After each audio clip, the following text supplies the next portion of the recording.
मुद्दा लक्षात आला. तुमचा मुद्दा पुढे घेऊन मी अखिलजींकडे जातो. अखिलजी, शीतलजी म्हणतायत ते तुम्हाला पटतंय का?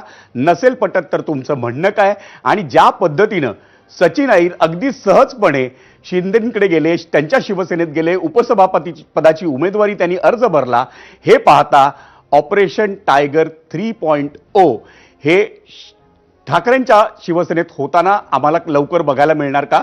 कारण आता आमदारही फुटणार अशी चर्चा आहे. म्हणजे दोन प्रश्न आहेत म्हणजे तुम्हाला.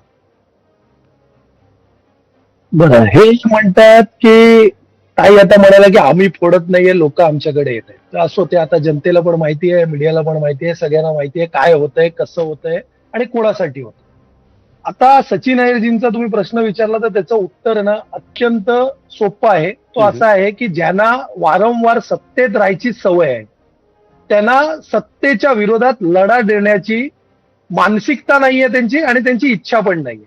म्हणून ते अशा प्रकारे आमिषांना बळी पडून ते आता फक्त तिकडे काय विचारासाठी गेलेले नाहीये, तर त्यांना काय उपसभापती पद मिळतंय म्हणून ते तिथे गेलेले. आपण आपल्या ओपनिंग स्टेटमेंटमध्ये हे सांगितलं की 2027 का 28 ला त्यांची टर्म संपते आणि त्याची राजकीय सोय त्यांनी करून घेतलेली आहे. तर ते अगदी योग्य आहे, राजकीय सोय करून घेतली आहे स्वतःची.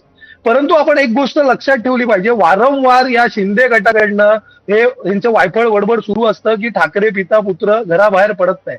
आपल्याला एक गोष्ट नम्रपणे लक्षात आणून देतो की 2024 ला लोकसभेच्या निवडणुकीच्या वेळी भारतीय जनता पक्ष आणि त्यांच्या या टेस्ट्यूब बेबी शहा सेनेनी वल्गना केली होती की 48 पैकी 47 खासदार हे कोणाचे निवडून येणार म्हणे, तर आमचेच निवडून येणार आणि दुसरे कोण विरोधी पक्ष तिथे राहणार नाही. तेव्हा एकमेव सन्माननीय उद्धव बाळासाहेब ठाकरे हे मैदानात पाय रोवून उभे राहिले आणि आपल्याला माहिती आहे त्याचा परिणाम काय झालं.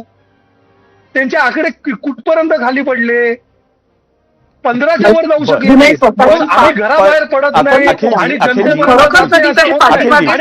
जनतेला